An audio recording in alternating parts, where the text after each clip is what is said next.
한 주의 시작인 월요일 코로나19 주간 위험도 평가가 22일 오후에 발표됐습니다. 네, 질병관리청 정례 브리핑 주요 내용 먼저 듣고 오겠습니다.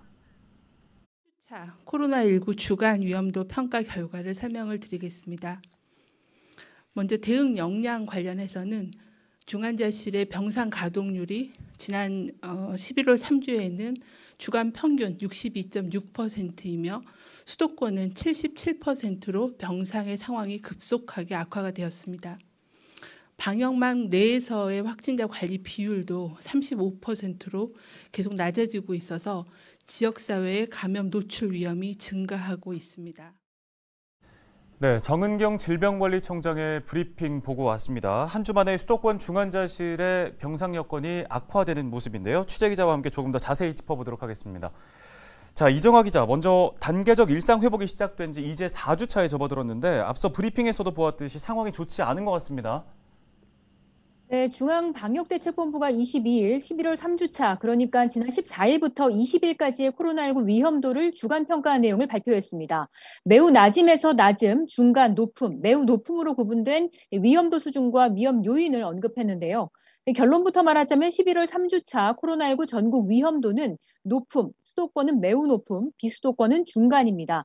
특히 위중증률이 높은 이 60살 이상 환자 발생 비율이 지속적으로 증가하고 있고요. 최근 일주일간 국내 발생 신규 확진자는 전주와 대비해서 25.9% 정도 늘었습니다.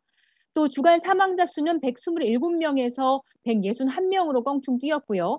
특히 수도권의 경우에는 의료 대응 역량 대비 발생 비율이 지난주 55.2%에서 70.1%까지 늘어났습니다. 예, 자 그렇다면 단계적 일상 회복 시행에도 다소 변화가 좀 있을까요? 네, 지난 4주간 유행 상황을 관찰하고 단계 이행 여부를 결정할 이른바 단계 평가 발표 시점은 다음 주로 넘겨졌습니다. 단계적 시행 4주차가 아직 지나지 않았기 때문인데요. 일단 방역 당국은 시행 4주차가 모두 종료된 뒤 총괄적으로 검토, 평가해 발표할 예정입니다. 물론 중간에라도 상황이 급속도로 나빠지게 되면 긴급 평가가 진행될 가능성이 아예 없진 않습니다. 네, 자, 지난 18일에 수능 시험이 있었죠. 수능 시험 끝난 후에 각 학교에도 좀 변화가 있었는데요. 그동안의 준비를 마치고 수도권 지역의 유치원과 초중 고등학교 전면 등교가 시작됐습니다. 네, 그렇습니다. 수도권 지역이 전면 등교에 들어갔는데요. 이로써 전국 학교가 일제히 등교를 하게 된 것은 지난해 3월 이후 처음입니다.